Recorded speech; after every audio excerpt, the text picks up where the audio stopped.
The Extrospective podcast is sponsored by Runner, which is the first of its kind, #1 rated, fully automated running coaching service. Whether you're training for your first marathon, a faster 10k time, or simply couch to 5k, you'll be guided by an expert team including Olympic marathon runner Steph Davis. Download Runner, spelt RUNNA, today from the App Store and take your running to the next level. With code ZAK, you'll be able to get your first 2 weeks free and see what all the hype is about. That's ZAK, Z-A-K, for your first 2 weeks free. Hello, everyone, and welcome back to another episode of the Extrospective podcast with your host, Zach Villeneuve-Snell. In today's episode, I'm joined by Ben Warrington, who is the founder of Wellbeing First, a web application designed to supercharge mental health leads in UK schools. In this episode, we discuss the lessons that Ben took from his time in the Air Cadets, reflecting on past insecurities, and becoming a self-taught full-stack developer during lockdown. We deep dive into his current project from a personal and business perspective, the importance of trauma-informed practice, and how the modern schooling system fails so many children, and why it's so easy to get it right if we would only listen to the experts. I've known Ben for over 10 years, and after recently reconnecting, it was a pleasure to give him a platform to share something which deeply aligns with my own values and aspirations. I'm not supposed to say this, but because of this episode was probably my favourite so far, so please do stick around to the end. Such value in this episode, I enjoyed it so much, and without further ado, welcome to the show, Ben Warrington. No wonder we feel self-doubt. No wonder we feel this way, that we're trapped in this system, or that we have these kind of insecurities, because it was never an objective of the school. The best thing I can do now, instead of campaign to a government that doesn't care, is arm them with something that has a bigger impact than it ever can now. Everyone would say that I love being a child because there's nothing to do. What you really mean is you didn't need to be anything. We're not taught as children to be introspective enough. Programming never came into anything until a kind of first year uni. That was kind of a revelation to me. It all boils down to some kind of insecurity about I want to be something more than I am now. It's the root of so many problems, and it's also the root of so many great things out there, and it's so easy to get it right. The research is out there for us to get things right for children. Ben, thank you so much for coming on for an episode. How are you doing, mate? Yeah, of course, very well, thank you. Pleased to hear it. I'm so excited about this episode. It's one that's been on the cards for quite a while. But for various reasons, we've taken a couple of months down the line from when I started the podcast to when we're actually recording this, and it might even be another month or so until it goes out when you're listening to this, probably around Christmas time when it's going to be released. But it's something that I think is super important to talk about. The work that you're doing is really, really cool, and it is in alignment with a lot of the stuff I want to pursue in future. And so I'm really excited to talk about what it is that you do. Would you like to introduce yourself? Of course, yeah. So my name is Ben Warrington. I just graduated out of uni, and I'm now working towards a kind of final goal of improving children's wellbeing in all UK schools and all around the world in the long term. And I'm currently finding different methods to do that. And that's why it's taken so long to get on this podcast, because I've been very busy with my current business, which is working towards wellbeing monitoring in primary schools in the UK, which I'm sure we'll talk about later. But that's a bit about me, without getting too deep into it, as I'm sure we will in a few minutes' time. And classic Extrospective podcast style, first half we'll be talking about you, and then we'll delve more into what it is that you're doing right now and the importance of that. So, oh yeah, I'm well versed, don't you worry. Yes, absolutely. Keen listener, of course. So you've described yourself... Sorry? Sorry, nothing. It doesn't matter. Cut that, edit. Cut. So you've described yourself on the application form as an optimistic, curious, sporty, and then either hyper-focused or completely distracted. What do you mean by that exactly? I mean, out of all of those, I think the final point about being hyper-focused or super distracted is probably my most defining feature right now.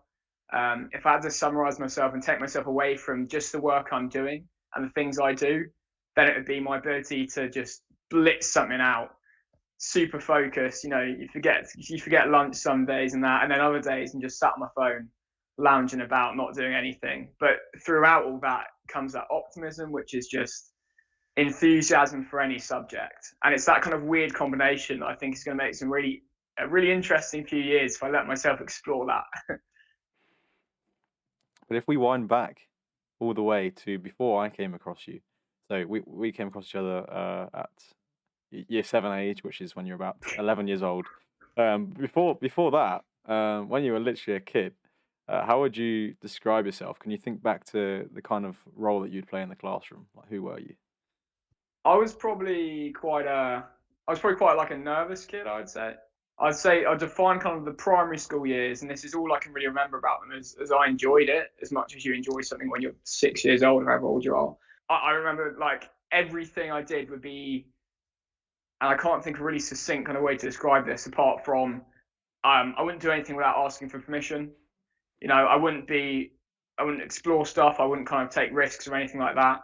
But right now, I'm trying to change that. But ever since I was in primary school, it's always been go ask for permission.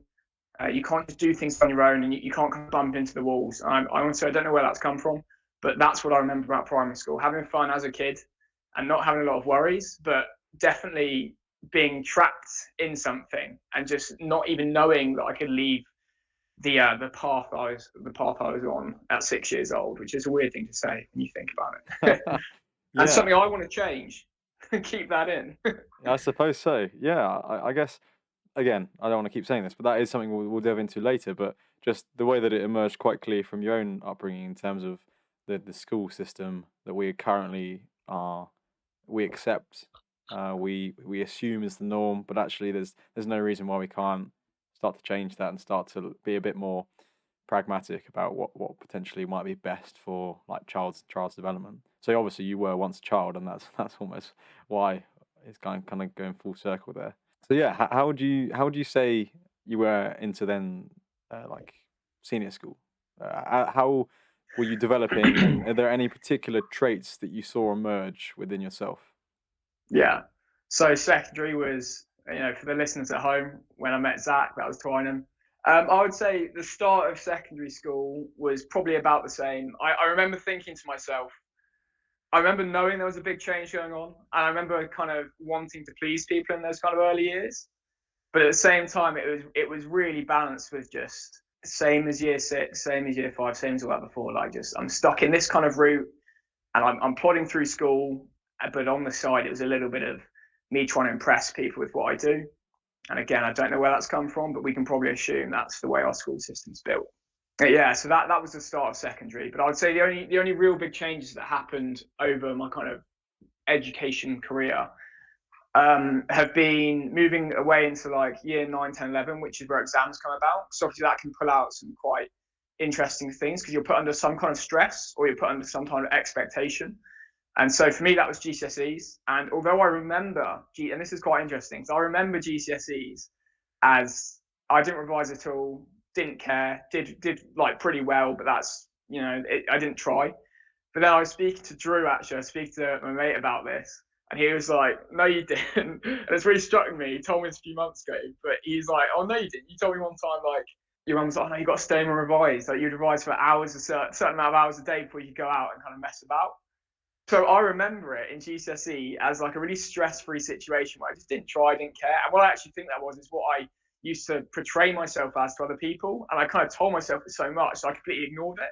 And so now I look back on GCSE and I'm like, yeah, I just didn't really try. I did what I want. When actually I probably put in a normal amount of work.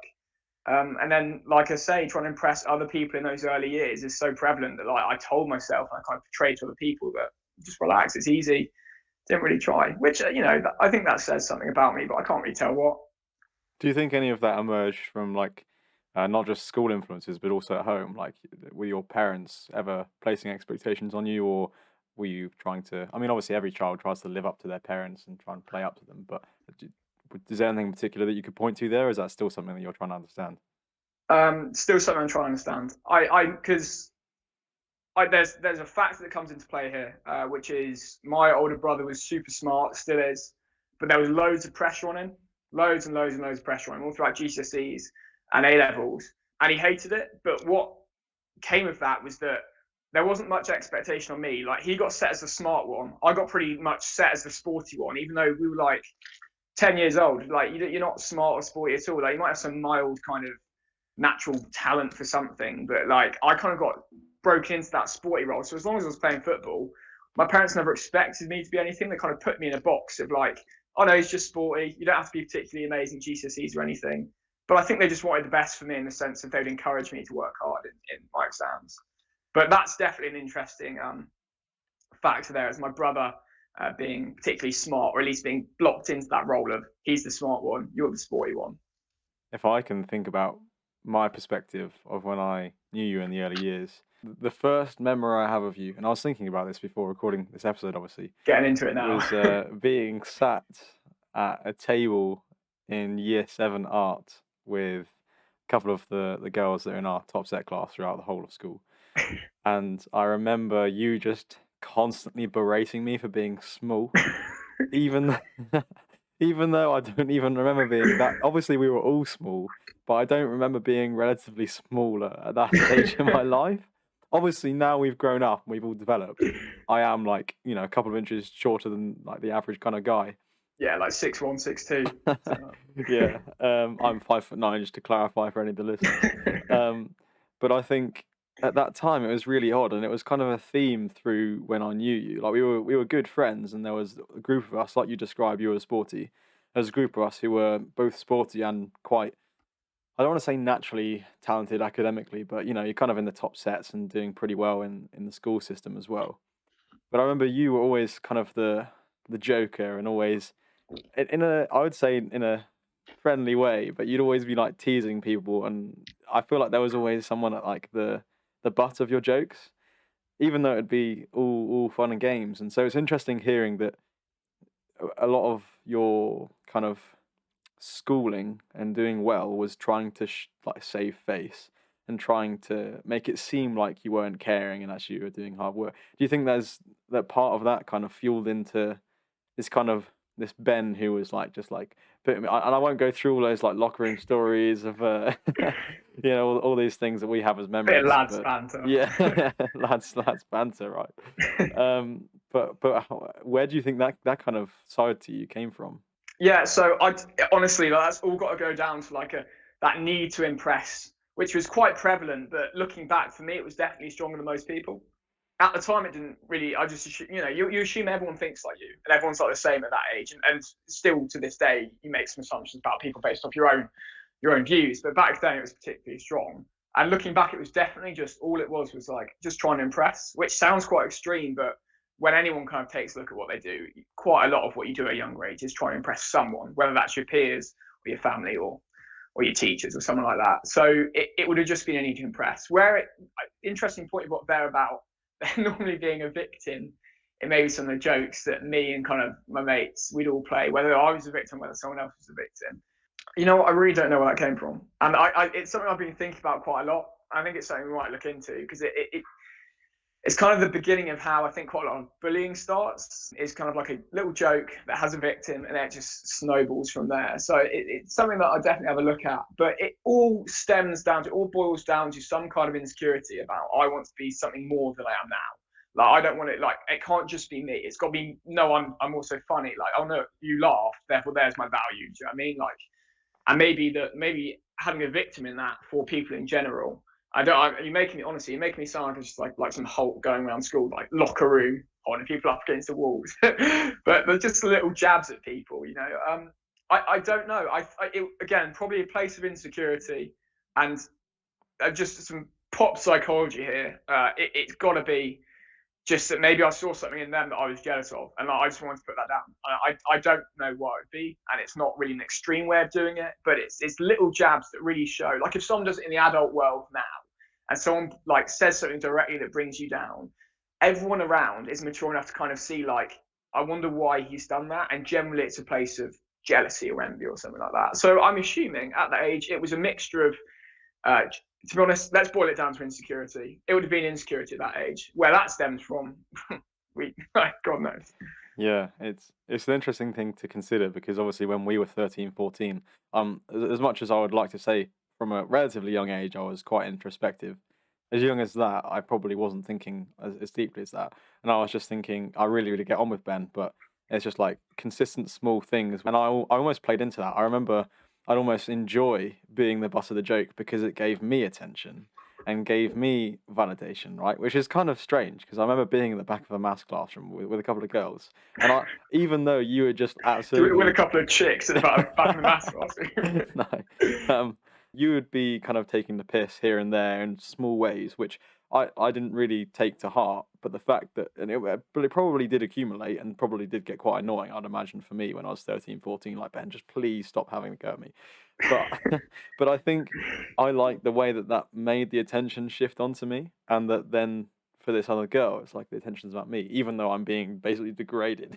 So it was a really interesting dynamic, and I think I don't want to go too much into this, Yeah, but you I know what's think funny? Neither of us can really pin down where the dynamic, whether it's being the victim or vice versa, because we've both been in each role, like where that dynamic comes from and why. And you've got to say insecurity, but from the end of being the victim and, like you're saying, having some attention on you, there's something more to that, which we need a psychologist in the corner to join us for this, really. But maybe something to discuss later when you're qualified. yeah, give it 5 years, or probably even more than that, to be honest. But yeah, no, and it was just I just very distinctly remember that time and how, and I don't want to go too much into me.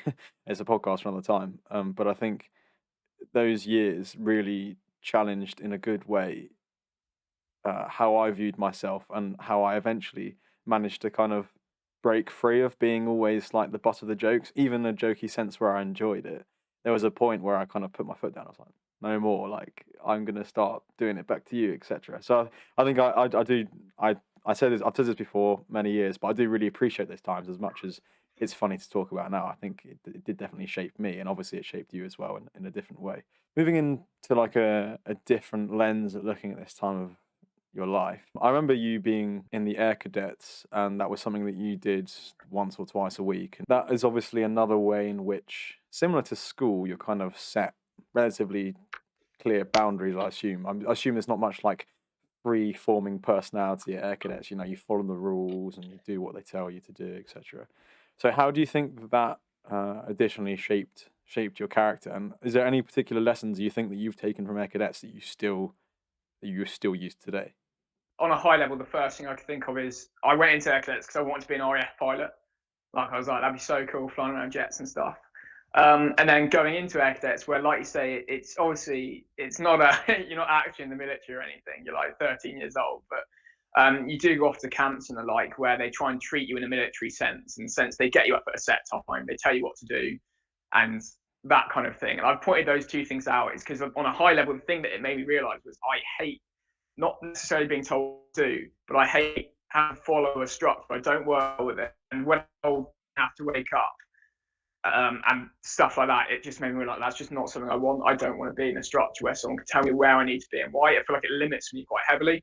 But in terms of how, so Air Cadets I wouldn't say it's a huge influence outside of me realizing I don't want to be in this kind of situation, and perhaps me realizing I actually don't really like being told what to do, especially in the sense of when to wake up. I don't need someone to tell me my structure. And I think whatever, just the way my head works is I'm really bad with structure. When I have a flexible format, it allows me to, like I said at the start of the episode, have these hyperfixations and vice versa. Like, obviously, if you just sit me down and say 9 till 5, do this work, then I might be fixated on something, I might not. It takes me time to get into things, but once I'm into things, I need to keep that momentum. And obviously, straight away, everything I'm saying there is like, in a military standpoint, it's not how it works, is it? And to be honest, we can extend that to even jobs that work kind of 9 till 5, which right now I don't work 9 to 5. So yeah, but that I wouldn't say it had any kind of deeper effect. I'm just going to turn my heating on. All right, for some. yeah. I'm freezing. Leave that in. Don't leave that in. Yeah, sorry, cool. I just said, so Air Cadets didn't really do much except tell me I didn't want to be in the military and I don't like structure. And that's actually a theme that I found quite common through these episodes. I don't know why that is. Maybe it's the circles I find myself in or the people that I'm kind of drawn to. But if we look back to episode 1, Tom couldn't hack the swimming because of the structure that was imposed on him, and he wanted to set his own time of when he did his training.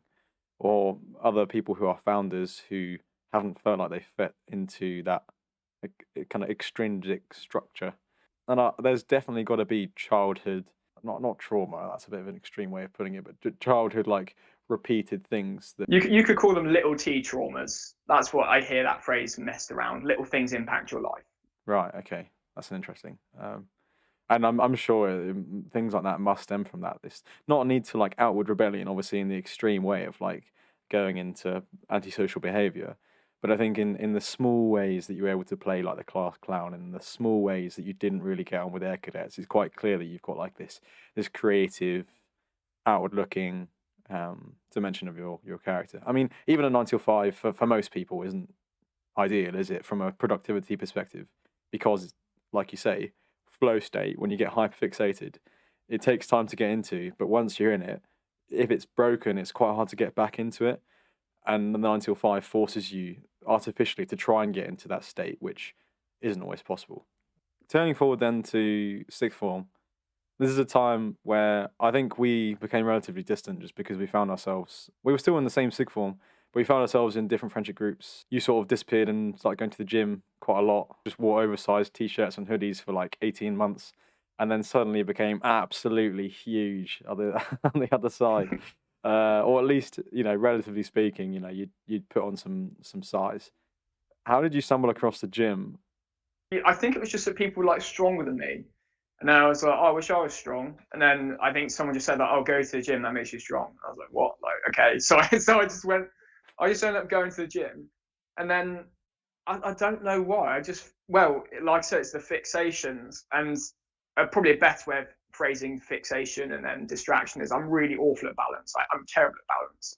It's the toughest thing that I do. So gym, loads of working out of gym, probably overcame everything else. There's definitely moments throughout that sixth form kind of where I used to go with a guy called Harley, where we used to joke about this at the time, where instead we'd go gym, instead of like at 17, 18 years old, like going and see your friends at the beach or something, you'd be like, no, I want to go gym instead. The session was fun, but like get out there, see your mates. And I think it stems from the same place as, guys, it's quite depressing looking back on how it all stems from the same place. It's probably pleasing other people or some kind of insecurity. So I wouldn't say that going gym was about pleasing other people, but there's definitely some kind of insecurity there towards not being strong and like not being like athletic. I don't know. There's something there about some kind of masculine thing of wanting to get big, and that's not something completely uncommon, but that combined with the kind of hyperfixation and being terrible at balance. And I want to point out now I'm using hyperfixation very loosely, like I'm not using that as like a medical term, but that lack of balance meant I just went gym loads. And then in sixth form was when a lot changed for me, and I grew a lot, as most people do in those kind of developing years. But I kind of became very, very close to my friends and less so from my family for lots of reasons. But my friends became kind of my people, and they, gym, hanging out with mates, and the balance that I lost out on was just revising for anything or doing any work. I just didn't see the point. But yeah, so that was sixth form for me. The big thing about gym for me was that it made me realize that I can change things. And I know this was actually a big thing for me about gym. It wasn't about me like getting strong or whatever. And I was training like jiu-jitsu at the time or whatever, so it was really helpful for that. But it wasn't like that. It wasn't like an athletic way of like on your bike, like increasing my watts per whatever meter. You know what I mean? It was like, it made me realize that like I can actually change things. Like you can actually I was me, like fairly, not particularly scrawny. I was just a normal kid, but you know how you feel when you're 16 or whatever. And I was like, that's just where I am, and everything's just where I am. That's your role, just as you. That's going to sound horrible, but in that situation, your role was the victim back in like year 7 for some little jokes and things like that. Little. I'm joking. It made me realize I can change things. So that you're not set into your role, which is such a ridiculous thing to say now that you're a bit older, you're an adult. But you can actually change things. You're not just set into your role. Because when I started going gym, people just treat you a bit different, which is really weird. And even if they don't treat you different, you act different. Because like every now and then someone will say like, oh yeah, you look big or something. And it's like, what? I'm not. I'm Ben, who's the slightly squatty one, who that's my role, does whatever. So it made me realize I can change things, I guess. That was a really big thing for me. But yeah, dissect that. I've been talking for a while. Sure. No, I mean, like it's like self-limiting beliefs, isn't it? It's like you feel like you're contained within this box, and that's everything you'll ever be, and that's just behave, stay straight in line, and remain as you are. I suppose I suppose there's also fear of changing because you're familiar with who you are. I don't know if that played into it for you. Maybe that's not so much of a factor for many people, but I suppose that can play a role in terms of you're familiar and comfortable with who you are and the friendship circles that you're in, that you're maybe Mm. scared to change because it's that as much as it's a time of developing, people develop away from each other and people develop towards each other, and so you also lose lots of friends during that time. You also realize who has your back and who doesn't, and I suppose that's something that you were going through at that time, as we all have or Yeah, will do. that's actually a really good point. When you go through some kind of change, what I've noticed, spouting this wisdom at 22 years of age is a bit kind of weird. But what I've noticed is whenever you go through any big change, like you really find out who your kind of real mates are. And I'm not saying that to judge certain people. I can't think of anyone off the top of my head, but like you find out who, or at least who has the right kind of their mental states in the right place that they're encouraging and they're not jealous and Yes. they want you to grow, even if it doesn't mean growing with them. They are happy for you to change into something if you're making the right move. Whereas some people, and you'll have, I imagine you'll have definitely realised this. You will notice some people are just they are just not in the right place to accept. They get jealous or something like that. And I've noticed that a little bit. Less so than I'm sure some people have, but I have noticed that a little bit. Times of change, you do really find kind of who's sticking by you because they're about you. They're not about who you are in that moment. They're about you as a kind of person. Mm. Whatever they're inspired by what you and what you could kind of grow into. They're not like I like you now because you're a victim of a joke or whatever. They're like, oh, I like you because you're Ben and you do all Yeah, these things. I suppose it's like whether you are only friends with someone because of the benefit that you get from them, or whether you're friends with them just because you genuinely. I mean, yeah, it's a question as to whether anything you do can be purely selfless, whether everything is selfish if you kind of root it back to, well, you only want that because then in the end it benefits you.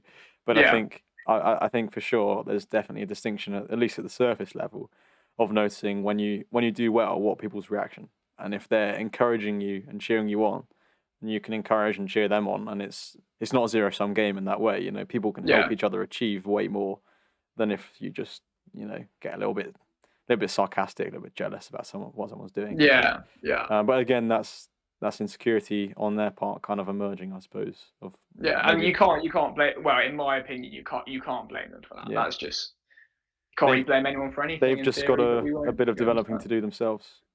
Yeah. I suppose that's the thing. You do end up pursuing your other major passion, which I was fortunate enough to see your talented drumming skills, but then went going more into the technical side of things, studying acoustic engineering at Solent.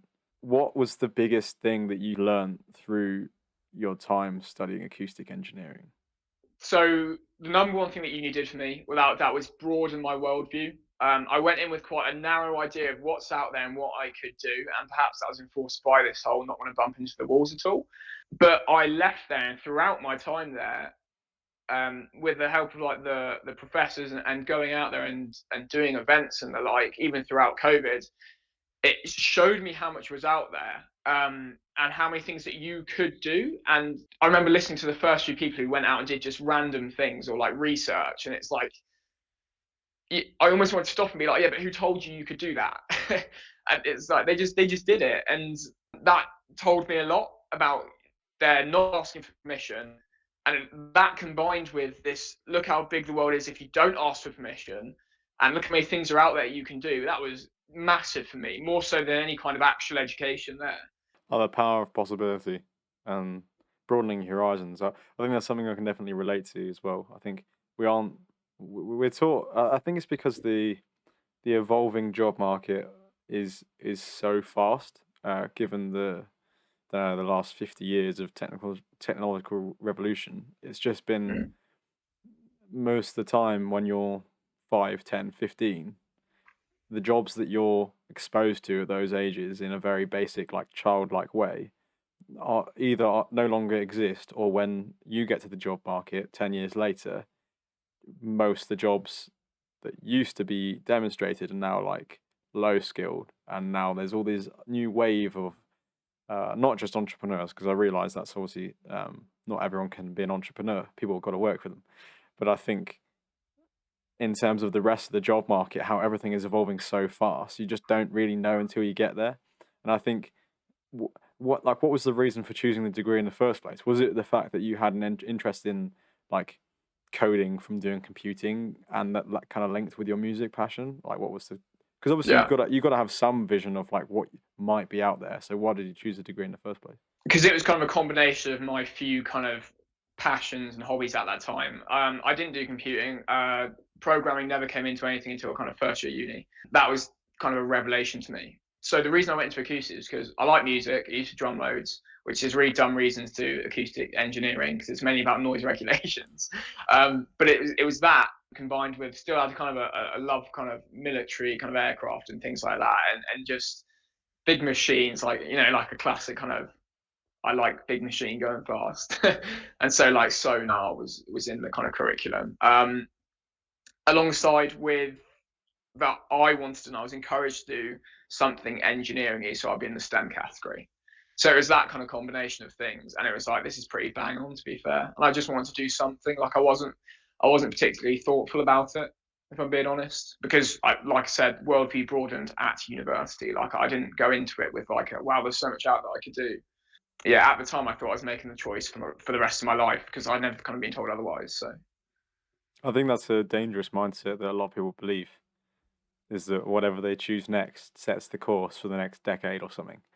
mm, And I very much had that view as well, and I know many others that did. And I suppose if you're constantly thinking about it, then you will eventually break through as to, oh my gosh, like this is matching up what's possible and what I really find interesting and what I'm good at. But it takes that time, you know, through 18, 19, 20, and now into yourself now, of mm, figuring out what it is that you can combine your skill set with what the world needs, with what you're interested in. And no one knows what they want to do when they're 18. So, no, or very, very no. few people do. But I will point, not to slag off the secondary and sixth form we went to, but there was a lot of encouragement there to know exactly what you want to do. And they would just use that as a tool to push you into the best grades. That's what happened there. Yeah, it's interesting though that you mentioned your like love for like the sonar and the big engineering machines and things that kind of maybe Yeah. evolved out of your love for the like the. I was going to say navy again. I cannot clump you into the pirate. Was it? Puddle pirates. Puddle pirates. No offense to anyone who's served in served in the navy. No If you're offense, listening. no offense to our veterans. But it's interesting. So many You veterans listening, man. yeah, just that's my main demographic. um, it's really interesting that you mentioned about that, because you've been able to fuse that interest with the creativity and the curiosity you have. I feel like most people, and maybe this is an inaccurate generalization, but just from my experience, people who I know, most people either lean more towards the kind of creative free spirit type, but that lack an understanding or an interest in like the really more technical stuff. And then you have people on the other side who are really technical. They're very, very good at things like high level mathematics, but you've kind of been able to, through pursuing that, bring those two together. And so you've got that kind of entrepreneurial, kind of curious, creative spirit, and Mm, also you've got good technical skills and you can apply your mind quite well. You're pretty switched on. And so you combine those two, and it's a dangerous combination in a good way. And that kind of brings us to that next chapter. When we went into that phase in 2020 where we couldn't see each other, yeah. you took it on yourself to teach yourself to code with was it the CS50 you used? Yeah, Can you, CS50 is such a good course, man. yeah, could you take us through? CS50. Yeah, could you just do us a crash course on how to code? Could you like take us through what like why did you decide to start coding? Like when things are Yeah. shut down, and for me, I was just working full time. Other people were just riding their bikes and chilling at home watching Netflix. You decided to teach yourself a new skill. Why was that? Mm. So straight away, two things. Like number one, I needed something really bad because I had no gym, and like we said before, gym was something I put my mind to. It's something I clung on to quite tightly. Like I said, no balance. I was pretty fixated on it. So I needed something, and obviously, having done my first year at uni, it opened my mind to what's out there. And so I did my maths A level and learnt to code. And that sounds crazy, but we had so much time. I could have done more. Like we had ages of just locked inside where my hobbies weren't here. I didn't have hobbies here, so I had to do something, and so I did those things. The reason I chose to do the code stuff is because I was exposed to it in like the last kind of bit of first year before we got kicked out because of COVID, and we were building some little Raspberry Pi things and that. And what I noticed was I just really enjoyed the cycle of problem, oh, how do I fix it? Then just like horrifically try and fix it with no idea what to do, just looking things up, which is really normal, by the way. And then it works. And that cycle's like fantastic for me. And then you just do it again and again and again and again. And so it just turned into like, I just ended up just learning so quick because I just enjoyed that process. It was constant little hits of like, complete it, and challenge, complete. And that just worked really well with kind of my mind, my head, and where it was at. And so yeah, it was brilliant, and it combines really well with this kind of, I wouldn't want to say need, but it probably is more of a need to bring value, which we probably won't look into now, but the kind of a need to bump into the walls a bit, because all my life before I was opened up to this worldview, don't bump into the walls, don't do things, stay in your little lane thing. But I realized like with this, because I remember I built some little apps and things that some people used from like Reddit or something like that, and little robots that could fish or crab or something like that. And I realized like, oh my god, I can actually do stuff. And I'm not pitching you my crabbing robot right now, but I've got things that can bring like some value into the world without being told what to do and where to go. And like that was I did it all myself, and I enjoyed that process. So obviously it was like a match made in heaven. I ended up loving doing it, and it, again, issues with fixating on it, but when you got so much time, balance wasn't a massive issue. Like I would just spend ages doing it every day. So that's how it happened. It's really interesting to hear how you almost flipped the reward process, because I think a lot of us now, it's quite difficult to contend with the reward process that we get from cheap dopamine hits on things like social media apps, where we don't require anything to get a quick hit of dopamine, whereas you were able to properly use the dopamine function by actually doing something difficult, and then once you've completed the difficult task, getting oh yes, I've completed another challenge. And it's almost the gamification of real life, even though it's coding. It's still it's like gamification of the way that you perceive things and problem solving. And obviously the more problems you solve, the better you get at the process of problem solving itself, and you are able to understand the basics of, okay, engage my mind in this way and just figure it out. It doesn't matter how, you're just going to figure it out. Yeah, just attrition. Which I think a lot of people, again, they have that blocker in their head of like, it doesn't have to be coding, but I can't code. Whenever I code, I have to look things up. And I mean, that's been me as well. But I think as you're describing there, you just figure it out. You just have to Google things, build things for people that are very basic level on random forums online, and just be proactive and don't worry about knocking into the walls as you describe it. Just go full send, which I think is some great advice, and clearly you learned that during that time. Absolutely. This is really interesting as well, because it was sort of towards the end of this year where we reconnected and went on some sea dips. It was sort of September 2020, and that was a really, really cool time. We won't talk about that was so good. I don't want to veer off too much in that direction, because we've got a lot of cool stuff to cover with regards to your new app. But I think the sea dipping, if I can summarize, was great to reconnect with you, because firstly I've learned so much about you since we knew each other like years ago, but also like seeing what you're doing with this has been incredible. And the conversations on sea dips, we both related of like getting up early in the morning, getting down to the sea, and we did it in Christmas time, I think, like January, and it was like freezing. If anyone wants to check it out, you can actually go to my YouTube channel. It was one of the early videos on the channel, and with vlogging it, and that was so good. That was just so cold. great times. And so moving into 2021, finishing a degree, and then I suppose the next biggest thing then was when you started to realize, oh my gosh, I can just make whatever I want, and if I put my mind to it, I can make some pretty complicated things which actually provide real value in real life, rather than just doing small as you described, small like projects for people on Reddit to like practice. So you kind of went toward the well-being group. Why, of all things, to kind of put your energy into? Why the child's well-being? Yeah, why children's well-being? Well, number one, you hit the nail on the head there about you left uni or throughout that kind of final year of uni, you realise that I can do anything, put my mind to it. You can build stuff that bring value, and you can kind of make your little dent in the world or whatever. So that's where my mindset was, along with ridiculous amounts of self-doubt, might I add. But you kind of try and ignore that. But yeah, so why well-being? So my mum works as a pastoral care worker in a primary school. She's worked in that role for ages.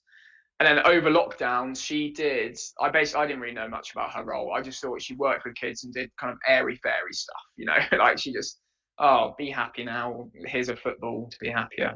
But then over lockdown, she did a trauma-informed schools course, which it's a really up-and-coming non-profit or charity that trains teachers in trauma. It's trauma-informed practice, and it's really, really good. And she did a year-long diploma in that. And that was in lockdown, so I was hearing about this pretty much every day because I was living at home in lockdown. And so she told me about it, and I realised that you basically realise the massive, and this is going to sound so simple to some people and yet so like outrageous to other people, like the ridiculous amount of impact that you have when you're on a child's life, when you're just around that child, and the things you do and it affects the way that you knock that child, and then how far off or on course they go because of what you do. And it basically hit me the more I looked into it, how undervalued, I think undervalued is the right word, how undervalued that field is entirely. It's the root of so many problems, and it's also the root of so many great things out there. And it's so easy to get it right, and the research is out there for us to get things right for children. And that all stemmed, like I said, from my mum doing this trauma-informed schools course, and then it was over lockdown, so she'd tell me about it. And then I got in contact with the person who trained her, and I learned a little bit more like that. And so it exposed me to this world of just that's massively undervalued and so important. And I actually had to remind myself and ask the experts on the subject every now and then, be like, I'm not going crazy. This is that impactful. And they're like, yeah, why do you think we've been so annoyed in campaigning all these years? But yeah, so that's why I went in that direction. So that's why you went in that direction. But then what actually, as you say, I mean, building an app, the scope is basically infinite, and building Yeah. things out as you were. When you say app, you mean like a web development, don't you? Like, Yeah, so you're building... it's a website, but like it's probably going to be changed to an app next year anyway. It's just Right, okay. a solution, a web solution right now, a website, web app, whatever. Right, okay. What are the beginning processes of building that? And if you could just take us very briefly through what it does, because I feel like I have an understanding, but the listeners might be completely lost with like, okay, you're at coding and there's well-being, but like, what is it? What are you actually doing? Yeah, so at its very core, it's attempting to very simply quantify the well-being, which can refer to like quality of life of students primarily, but also staff in primary schools. Because there are mental health leads that are being trained, so a senior member of staff in charge of mental health and well-being in primary schools by 2024. That's all primary schools. And it's just one person in charge of maybe 300 to 500 people's mental health and well-being. And their job is to monitor it and promote it and be able to prove to Ofsted and their higher-ups that what they're doing is working. And so what I want to do is make it very easy for them to quantify the quality of life of their staff and students, because I don't need to tell the people listening to this. Once you've quantified this kind of thing, there's a host of things out there you can do, some really smart things. So what I wanted to do is make it very easy to do that. So it's a very simple way of automating the process of delivering wellbeing surveys and then alerting to problematic areas or problematic classes or children, and then being able to use that to track how well the interventions you put in place are actually working. So we're taking the guesswork out of children's wellbeing and staff wellbeing. I suppose like in the trial process, you can do like A/B testing and just see like we give them the same conditions. We try doing like a pets at school day versus doing a trip to the local, I don't know, allotment, and then see based on those results if the children report back that they feel happier or more comfortable, or all these dimensions which it's not your job to come up with, because these are already like, I don't want to say industry standard, that makes it too corporate, but like psychology, the psychologists in that field have already developed the correct. Yeah, that is an important point. That it's not my job estimate. to create that. Yeah, You're just facilitating and modernising it essentially. Yeah, I want to make it super. I want to make it super easy for them so that they can get out there and use it and see the impact that they have, and then it spirals from there. I want to make it so that I come and I speak to them, and it's a no-brainer, and that involves a lot of ease of use, and so that's kind of what the core of it is right now. I think what you're describing really, really hits home to me now that I've almost been in doing a tiny bit of research on my own small level and being exposed to that whole world of not just psychological research, but just research in general. It's like how important it is to have measurable results. And it's like if you can wind back in your head to like science experiments that we do, like in year 7, like when we were like 10, 11, 12 years old. Very simple, like you have a hypothesis, you test it, you see what works, and you have an outcome. It's like you have to figure out a way of applying that to really complicated things. Like Greg on the podcast was trying to estimate the economic value of a tree, like if you don't cut it down, because it's obvious what you're going to get from it if you do cut it down. But what's the opposing argument for not cutting it down?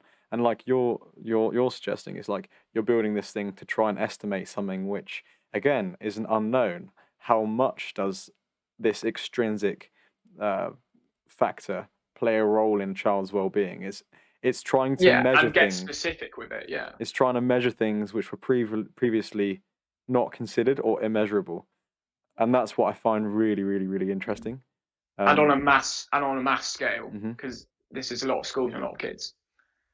And so you mentioned very briefly that you had a lot of self-doubt, but what? Don't mean to put it so crudely. Mention briefly, you hate yourself. Yeah, well, you obviously picked up on it there. You said, it's been a struggle because, of course, you've gone from following the train tracks to diverting off to wherever you are now. Could you maybe unpack what that's been like as you've kind of been in, I suppose, pitching your idea to various like small level investment grants, government funding, yes, that kind of thing. What's that been like? That part's fine. Honestly, all that part is fine, and that part's reassuring. Is getting out there and doing it is good. It's the moments when you're not out there and proactively doing something, when the doubt creeps in, or when you speak to people who aren't in that, even if they're not intending to be, but when you're around people in the same situation, you get less self-doubt. You feel more confident in what you're doing because they're all doing the same thing. But you remove yourself to a situation where I'm in by default, where I used to be in by default, which was around people who work in jobs, is the environment I'd be in. And that's when I'm surrounded by people not doing what I'm doing. Like imagine for kind of being at school, and then everyone else is learning maths, and then you're in there learning drama. And like it's fine, but then if you go off into a little group of people also doing drama, like you're a lot more comfortable because people understand why you're there and what you're doing. And so the self-doubt stems from that, really. It's just not being around the people who are on the same path as you, who are making the same kind of choices as you. And there's comfort in being in that kind of group situation. And that's a comfort that gets taken away from you in those early days. It's like as kids in school, right? And I've experiences as well, is you have all your peers alongside you doing all the same things. So there's some level of comfort, familiarity. Sixth form, it's cool, it's refined slightly. And then uni, you realise, oh crumbs, okay, there's all these people doing different things.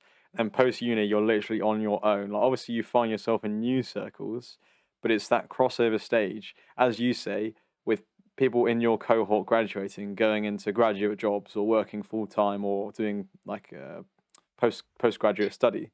And you're there basically in this uncertain place of building an app which has the potential to impact loads of lives and also obviously sustain you in terms of an income. And there's potential for that to be really good. But equally, there's maybe the risk isn't as great as other things, but there's a risk, however good you are at it, you're still walking the plank and hoping that it doesn't kind of start to tip off the edge. So that's really, really super interesting. Really, really super interesting. Wow, that's a lot of it's so interesting. That's just the most interesting thing ever. And so you've given a brief overview there, but what is it that Ofsted are doing in schools then? Like, is it like a government change to focus more on well-being? Was that not focused on before? No, no, absolutely not. It wasn't a focus before at all. They introduced this was like 2020, I think, 2019, but they introduced it. Then it takes a while to roll out. But they introduced it as they introduced well-being and then like a brief kind of description, more generic description of just well-being. So not just mental health and that kind of provision, but mental well-being, quality of life. They introduced that as a key performance indicator for schools, for primary schools. And so most schools are coming up to their first one where Ofsted will be rating for well-being as So well. that wasn't a measurement in schools before like last year or something. As far as I'm aware, no. And for like, I'm making a very likely estimate because I haven't actually checked, but it was a big thing when it came in, and people I've spoken to are acting the way that it wasn't considered at all in previous Wow. Ofsted. But But I think don't want about to that say for a no second. and then it come out. Yeah, oh, for sure. I mean, it might have Yeah. gone on slightly before, but think about how you measure like how a child is doing at school when they're in primary school. And what you're saying is that for all these decades of, people that are in their late 20s, our parents' generation, obviously grandparents' generation, that it was purely just like, oh, how well are you doing at school? We don't actually Yeah. care about like how you are in terms of your well-being. We actually just care about the fact that you've got an E or an F or an A on your exam, which is nuts to me because it's just, It's crazy. yeah. I just can't believe it. And that it explains so much. Like, no wonder people are having issues as they get older. No wonder I feel, because neither of us were raised in that generation, this new generation. No wonder we feel the self doubt. Like, no wonder we feel this way, that we're trapped in this system, or that we have these kind of insecurities, because it was never a primary objective of the school. It was never an objective of the school, for you to have a good quality of life in general. That's not the school's job. And frankly, they don't have the funding or the staff to do extra things like that anyway. And although I want to point out, there have been loads of people on kind of the front lines of this, but they're very underfunded. And that, like, people like my mum, who work very hard to do it, despite it not being an Ofsted category. They have to fight for their corner so that they can help. Like, they're the ones who are looked at when it's time to cut the budget and the like. Not now, hopefully, anyway, but Mm. before this new wellbeing. And it's not just this Ofsted regulation. It's introduced with, as I said before, these mental health leads who are set to be trained in every primary school by 2024. So that is kind of like a 2-in-1 kind of deal. And this paper, by the way, they've been pushing this paper for so long. They've been trying so hard to get this in. So this hasn't just come about because the government's been like, whatever. This has been hard work by a lot of people to get here. Do you think that the reason why it hasn't been focused on as much is almost like a series of almost short-sighted, I don't want to say governments, but just short-sighted generations of people who are focusing on uh, the job market and the results, even UK educational results and intelligence and success that kind of comes out into the UK workforce versus other countries. And so, because you're so focused on just making sure that a child's intelligence is maximized, you completely neglect the fact that maybe you're really suppressing all these creative children who could be geniuses, but the fact that kind of you're not reinforcing that, you're sort of suppressing that is actually a real problem. Do you think that there's maybe an element of that is like it's not really considering the whole picture? Yeah, without doubt. And I'd point out before I say anything to do with that is when we talk about short-sightedness in that sense, it is short-sightedness, but you've got to remember these people are raised, like, you can't assign blame to these people. There are people you could probably look to assign blame for, even though I hate that phrase, but like, they were raised in that same environment, and their grandparents were raised in that environment, their parents were raised in that environment of school awarded with grades, because schools want you to have good grades. So you're, yay, well done, good grades. And then you leave and it's, yay, well done, money is the new way, yay, well done. And then, well, what are you going to do? You've been raised in that whole environment where good grades equals good money, and you get cheered on for good grades. Cheering on a job is just money in our kind of system. And then, like, how can you expect anything to change? It's only when things have been talked about more, about a mental health crisis, that maybe people come to the realization of, like, they can leave that quite oppressive kind of system, which is hopefully what's happening now. So I absolutely right. And I would say short-sightedness, but also, like, they were raised in the same system that their parents are raised and their grandparents are raised, of course they're going to say that. Like, you're going to raise your kid the same way, with the same kind of values that you were brought up with, and your school does bring you up like that. There's no way around that. Your school brings you up because you're there like 8 hours a day, which is why it's so important. Before we zoom back out again to what it's like on the business end and Yeah, challenges that end, I want to ask one more question, and that is specifically, and I know you're not an expert in this, you're an expert on the facilitating and the building of this, but you yeah. aren't a psychologist or on the government team doing this. But in your estimate, from what you've picked up on, if you could summarize, what do you think is the problem? Like, beyond just the fact that there hasn't been well-being measurements, like, is there a fundamental problem with the school system? Yes, of course there's a problem with the school system, but it all stems from a lack of awareness. And that awareness is being brought out by people like Young Minds, trauma-informed schools, and even the primary school wellbeing companies coming in, like Hamish and Milo. Little shout out to those guys. I love those guys. And it's just a lack of awareness in the government of what the root cause of these issues are. You're treating school as a separate entity than life. You're saying that school is where you get grades and then you go into life. And it's that disconnect that people, like especially trauma-informed schools, are trying to make people aware of, that what happens in school is what stems into your life. These are the root causes of the issues that happen in the adulthood. It's always at the root. It's in your childhood, and you spend lots of time in school as a child.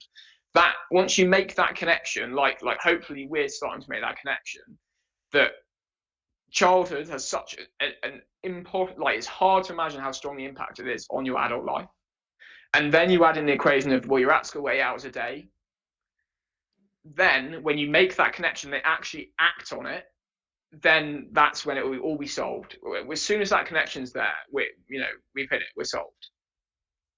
So it's almost like, because there's a disconnect, there's the firefighting that happens at the surface level rather than attending to the root cause, which is what thankfully many people have been campaigning for a while, and somewhere along the way you've managed to use your skill set kind of in combination with the exposure that you've got to it to go, actually, I can play a positive role in this. One of the things I wanted to ask from a business perspective was, what do you think is like the biggest challenge that you face so far? Maybe not even on a, okay, let's take two angles here. Biggest challenge on a personal level, also biggest challenge purely like logistically in terms of building it. Logistically, we'll start with the boring one. Logistically, it's been there's so much regulation, for good reason, of course. But there's so much regulation around working with children's data, particularly public sector stuff. That's been a nightmare to work through. So it's just about being very, very careful about how you're storing things, how you're processing things, and being very switched on with the law and the regulation. Legislation like that has been the main challenge. In terms of building it, that is. In terms of the business as a whole, distribution is the biggest issue for me, because although I'm building it out now, it's what I'm working on right now, a lack of professional network and a lack of sales experience is going to cut down my distribution massively. Where I thrive is in operational stuff, building the product, logistics in that kind of form. That's where I'm doing well at, but I've only been in it for 2 years, so I haven't been in it for 30 years, so bringing a co-founder necessarily. It's a case of I need to get out there and actually network and get sales, try all that out. But overcoming that, as someone who's generally more operational, getting out there, making a network and selling, that will be the biggest business-wide issue that I'm facing right now. But hopefully, I hope you have me on another time. Next time we have me on, I'll be able to come back and say, no, I've smashed that area of things, and we'll have another issue. So that's in terms of building it, regulation, in terms of the business as a whole, distribution, so sales and network and marketing. But in terms of personal, it's always self-doubt, always. And that's probably just me personally because of my upbringing, but it's always self-doubt. If I could remove the self-doubt from it, I don't think I'd see anything wrong with where I've gone and what I'm doing in terms of me personally. I haven't got stressed over it. I stick very tightly to my working hours in the sense that I'm flexible with them, but I work a set amount of hours. I haven't let myself kind of fall to certain things, but it's always the self-doubt. I don't let myself just be. And that, like we said before, is what happened in primary school. I have to be something. I can't just be. Secondary school, I have to be something. I can't just be. Sixth form, be something. I can't just be. And it's the same with this business thing. Like, if I'm not producing right now, if I'm not being proactive, as I said before, self-doubt creeps in. You've got to be doing something. Why aren't you doing anything? Like, why this might not lead to something, but it sounds like such a small issue, but honestly, it's a huge thing for me, at least. So what does the self-doubt say? It says get a job. It's not particularly extreme.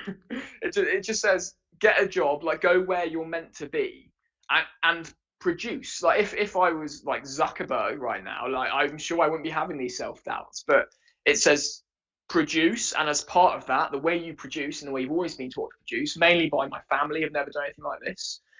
Is you get a job, you work, and that's you work, that's your thing, and that's how you bring in money. Like, I fear that I'm not producing something, and that's what it says. It just says get a job because then you'll produce, or it says anything along the lines of bring some value out there because that's where your value comes from, which is something, well, externalizing my value again, running theme. Do you think that self-doubt and the need to produce on a slightly more tame level is just natural and healthy? Because a part of me thinks, as men, as humans, we have this desire to build and produce and be of value and be useful.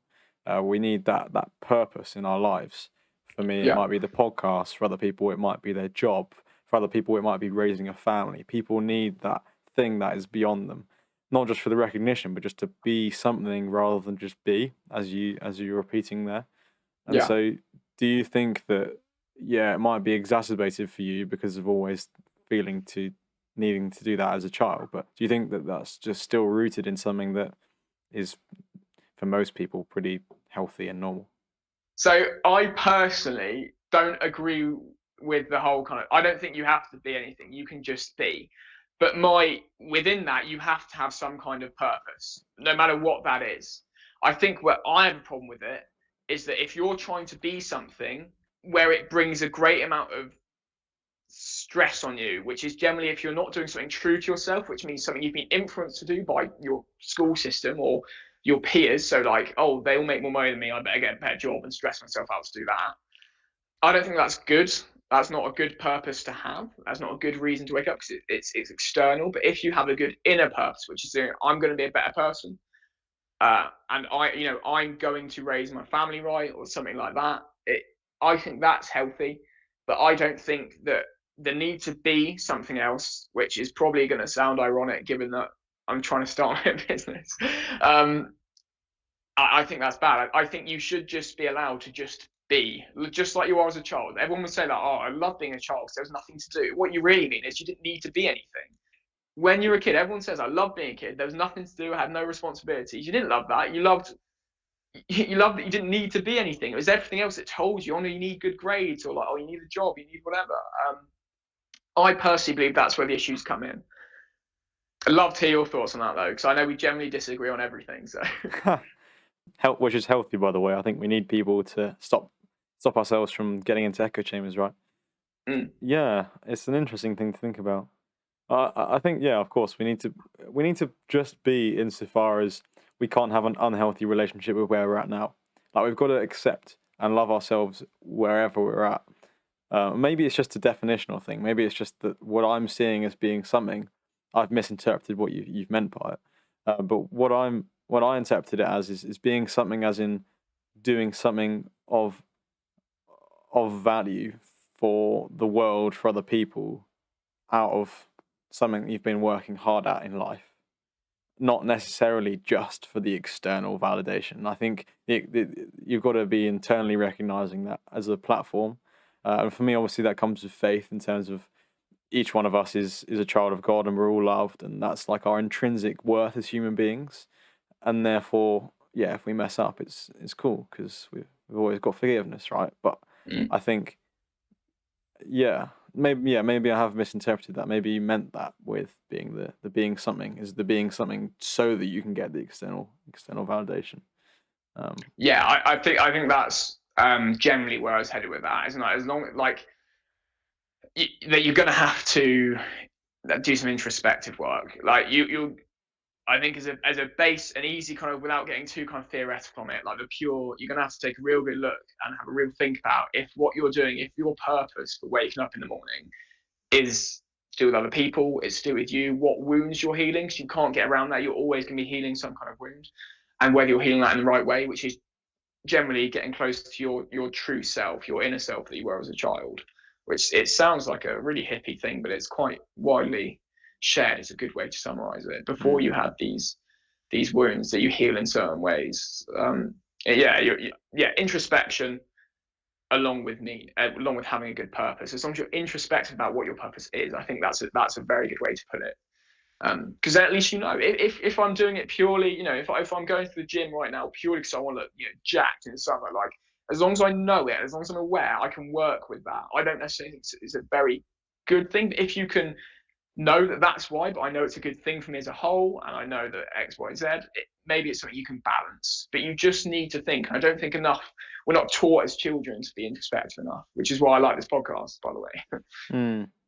I think that's so true. I mean, this podcast stemmed out of my own introspection and realizing, crumbs, okay, a lot of my thought process I never really examined before under any kind of lens. It wasn't examined under any external lens really until I was 17 or 18, and I met up for coffees with one of my youth pastors back in church, which really helped me out and probably propelled a lot of this journey, right? And I think it's one of the questions I wanted to ask is, do you think that as you've delved into the world of childhood well-being, that it's led you to become more introspective about yourself? Yeah, without doubt. The same way it will have for you, whenever you did any kind of research in psychology or any lectures that you've attended and the like.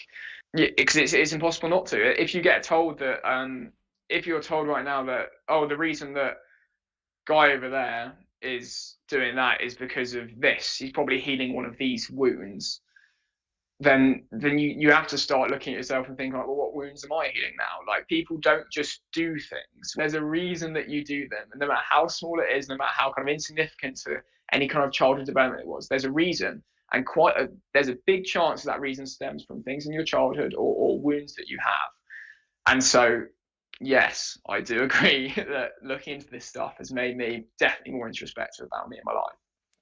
Are there any specific things you could draw out and think of that you really learned about the way that well-being is measured, that then you've gone like a light bulb moment, not only for yourself but just in general? Like, is there anything that's really stood out to you, like, oh my gosh, why was I not aware of this before?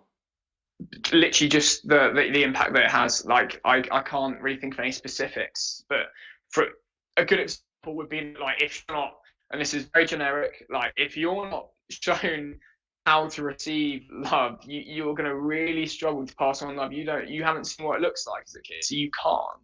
And what you think that love is might be different than what a healthy relationship actually is. So passing that, knowing that you're passing it on in the way that you've been taught, and that applies to pretty much everything, like you get taught how to do things, that you need to be ultra aware of that. So I can't remember the statistics off the top of my head, but if you look at the amount of people in prison or in jail as adults, who have some kind of, there are ACEs that summarize trauma into like 12 categories, and that includes like divorce and the like. I'm sure you're aware. The amount of people in those prisons who have trauma of some kind, recognized ACEs on the chart, was massive. Like, I don't want to put out a figure, but it was huge, and it's not really surprising.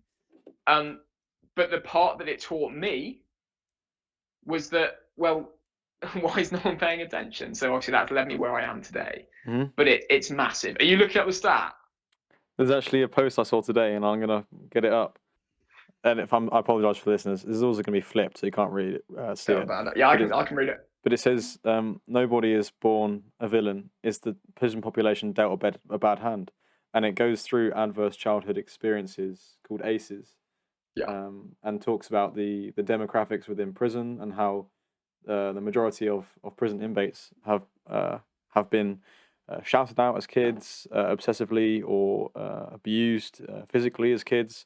And it really speaks to how we absorb what the impressions and the role models that we witness. and just completely assume that into our being and then just impose that on others. And that's not really a conscious process, but I think obviously that's the extreme. Like that's like the most disagreeable children, coupled with the fact that they've had a challenging upbringing, will tend to be really antisocial. But I think as with anything psychological, the extremes. Some people might think the extremes are outliers and we should kind of dispense with them, but actually the extremes tell us more than the average does. Like the extremes show us, like, okay, if that happens, then when that increases, then that'll give us a far better understanding of what's happening to most people. Like if someone's slightly like this, then they're going to be more likely to be slightly more like that, if that makes sense. And that's where it applies Yeah, to the masses. yeah, bang on there. And that, I think that's a good summary that doesn't verge into, because like I said, I'm very conscious of holding back on anything that I'm not qualified to talk about. But that those statistics alone and everything you just said there basically summarizes my position on child development and child well-being, and why I think that I can put some kind of dent in society as a whole. Dent makes it sound negative. I'm going for a good direction here. I'll point that out. That's why I think I can make a difference by getting in early and making sure people recognize what's going on here and knowing how strong that impact is. But yeah, that summarizes really nicely. Thank you, Zach. That's right. As a current aspiring pop psychologist myself, hopefully one day. I mean, if any of your people that you've been working with in government end up listening to this, then myself, I would love to go into clinical psychology, and that's what I'm pursuing. Hopefully in 5-6 years. So actually, one of the things that as I've been exposed to what you're doing through many conversations we've had, and as I've kind of refined my path toward clinical psychology, I've just become frustrated with the fact that you can just teach yourself to code and start being a help now, versus it's going to take me literally a master's and a 3-year doctorate to even then begin to kind of be qualified. And obviously I'm very much looking forward to that journey, but yeah, it shows you that, there is that possibility. So I appreciate, as I've just said there, I don't want to become a pop psychologist, so I don't want to talk too much until I have fully qualified.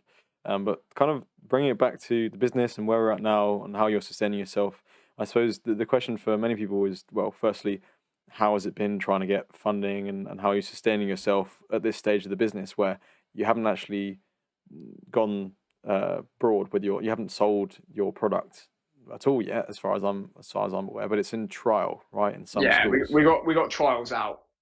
How's that going? So yeah, the situation now is that I'm currently being supported by uni funding, a uni grant, so no equity or anything, which is available like every uni. So if anyone's been to uni, up to like 10 years after, you can get these kind of grants. There's a little patch that can keep you going for like, a good 6 months, I would say, in general, on average. So I'm currently being supported by that. I was hoping to catch this kind of September's rounds of government grants. I'm kind of in the family and friends funding stage, not actually, but like, 5 to 25k, that kind of range. And that's like equity-free grants, mainly from the government, if you're doing something vaguely good, if you're environmental or social impact. But I didn't succeed at any of them. So I'll be hitting the round next September for the government grants. And until that time, I've managed to get another small kind of beginner grant to keep me going. And the point being that by the time that grant's up, then we'll have some conversions from the trials. The trials will end, and then we'll get our first kind of trickles of revenue coming in. But yeah, that's where we're at now. But looking forward, I'm more just saying that, so if anyone's thinking about doing it, that's the route that you're probably going to be taking. I'm lucky enough to do it full time off that. So looking forward though, like the platform that we're building out now is making it really easy for schools to ask basically, how are you, to all your staff and students in an automated, so very non-time consuming fashion, and then see what things you put in place that are actually working, and how well they're working. And on top of that, we're looking at bringing in, machine learning aspects to this, because we've got data to work with. So that's what we're looking at going forwards. But the questions that we've got to answer as the business, the things that we've got to do to innovate are, we need to get better at asking how are you to children. So we've got surveys now. We have validated and unvalidated surveys from various psychologists and decade-old validated surveys. So we've got to think about other methods to ask how are you in a more accurate and a higher, more responding fashion. So a way that's children are more likely to respond, or staff are more likely to respond, and in a way that's more accurate in terms of the results that you get in. So that's challenge number one. Challenge number two is basically making sure they can use that data to its full potential. So that involves things like bringing artificial intelligence, as I mentioned before, and ensuring that these schools can harness this technology without it being a burden, because the people we're dealing with here. They're busy, they're teachers, and they've been given another role for a bit of extra money. Like this is going to be tough for them. So we're there to support that. So that's the next steps in terms of actually innovating on the product. But to get there, it's going to have to get a bit salesy for the next kind of 6 months while the grant slowly runs out. I slowly question my life. So that's where we're at now. There's a nice summary for you.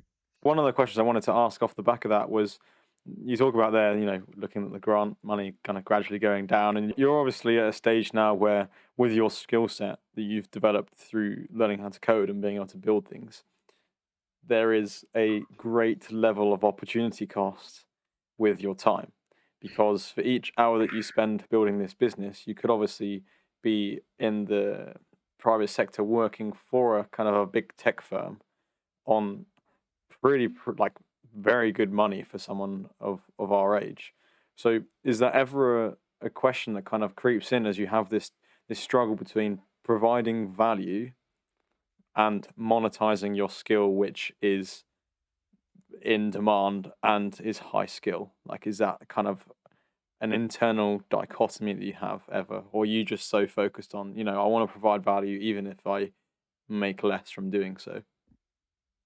Excellent point. That's a really big issue. I'm like close to job offers on LinkedIn, but I've still been offered a few things, because people obviously they like startups like to hire people who have tried in the past or are trying to build their own little things. It breeds a bit of innovation. It gets you out there. So I've had offers, and when I'm in the fixed state of like, let's bring some value, we can do some really good stuff. Come on, like working really hard, then it's not an issue, and it's just an easy like, oh, thanks for offering, maybe in the future. But then when it's not going so good and you lose a bit of the vision, or you lose out on some grants and you get little hit downs like that, then that does become really tempting. And the one reason it becomes tempting is genuinely just because I'm thinking about, if I did that, I'd go on like loads of holidays. And for some reason, that's so tempting to me. Like, there's nothing to do with like investing or anything like that. It's just, I just want to go on holiday. So there's my issue. There's my kind of first world problem grind, is that if I took this other thing, I could do some really do some like nice holidays and stuff, and I could basically, no one would be having a go at me anymore. There'll be no of that nagging self-doubt because I'm providing the value. Relax. So yeah, absolutely there is, but I have to remind myself, and I do that by looking at kind of podcasts like these and talking to the experts out there, and going into my mum's school and the schools that we're with right now, and just seeing what they need and why they're not doing it, and it kind of refreshes that energy.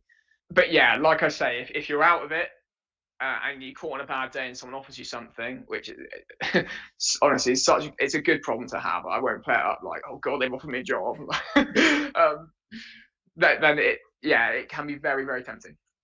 It's funny. I remember you telling me it's an easy problem, isn't it? Yeah, I remember you telling me, as soon as you put full stack developer in your LinkedIn bio, they just come in streams, because it's obviously like keyword searches, right? Waves. So you've just got people offering you to just stack some money, and you're like, no, I'd rather just scrape by and like have a like a really tight food budget, and just like rely on government funding just to kind of sustain yourself, and deny the luxury life. Well, I don't say luxury, but like the money you could be bringing in to like go and travel, and maybe not again buy material things, but having material wealth in terms of like buying a house, right? Like those things are possible with that. But in theory, you can provide not only much more value by building your own thing in a problem which we've both agreed, and obviously you're completely in that world, is should be one of the leading priorities of any government, is childhood well-being. And not just government, but just like family and people. Like, it's just the whole of humanity rests on how children are raised, right? Because it's just the future generations. It's like, well, how can anything be more important than that, rather than fixing some little bug on a Google server somewhere? I'm not downplaying the role of like software developers in Google, but you know what I mean. Like, I 100% get what you mean. You're either a small cog in a very, very big system of not really knowing what you're providing. And the other point I was going to make is there without scamming schools. Obviously, you're going to charge something which is as low cost as you can, but you're equally being a founder. If this does take off, you're going to be doing better financially than you would for working as a small cog in a big system. So, like, what's your overall? I don't want to put words into your mouth. What's your overall goal with this? Sorry, with the business specifically. Yeah. To get this into schools, to get some data coming in, and then as part of that, be able to bring some innovation to this sector. So to basically arm what is a very kind of undervalued set of people on the front lines, where it's a couple of people in the schools whose job it is to actually support these children, to arm them with some really, really strong innovation, which they just don't get. And the way to do that would be sales maximization, would be to get loads of data, bring in enough revenue to hire in teams, or team up with, I think, Uni of Plymouth, do some research on developing some models to, I'm not going to speak on that more for patent reasons, which sounds cool. That's the goal, is to arm these people who are, completely undervalued and unrecognized in their role and what they do with the best tools for the job, and bring some really much needed innovation to this sector that just doesn't get it. And the way that we do that is by selling to bring in revenue that brings in data, and we use that revenue to hire in teams who can build out some really amazing features. So that is the final goal: arm these people on the front lines with the best thing they can, because frankly, the government's had years to pay more, to get more people in the schools. They're not going to do anything about it. The best thing I can do now, instead of campaign to a government that doesn't care, is arm them with something that means what they do in their little capacity of their 8 hours a day has a bigger impact than it ever can now. That was brilliant. That's a great pitch. That last like 2 lines, bush. I think that's a brilliant summary of the problem and the potential solution that you can play a role in facilitating. I think that's so admirable and something that I really, really want to get behind and promote as much as I can.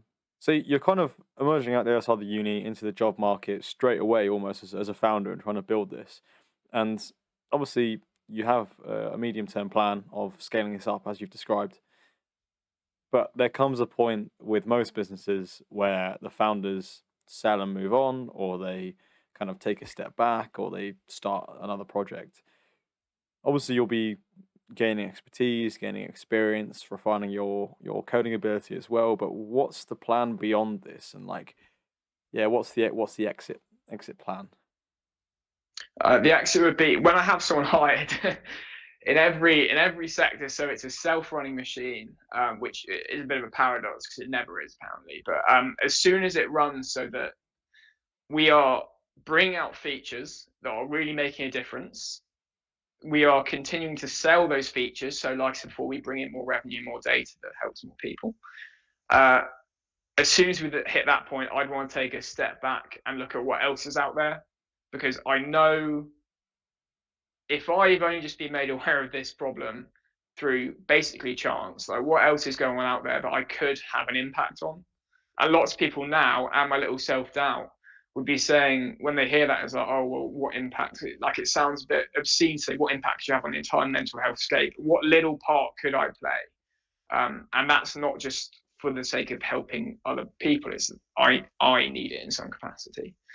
So the exit would be, once it's almost self-sustaining, once I'm not needed, once it just becomes an ego thing to be head of the ship, that's when I'd want to hop off. Do you see that becoming a problem? Like, because of the things that we discussed earlier regarding the need to be something and be seen and get the external validation for what you're doing.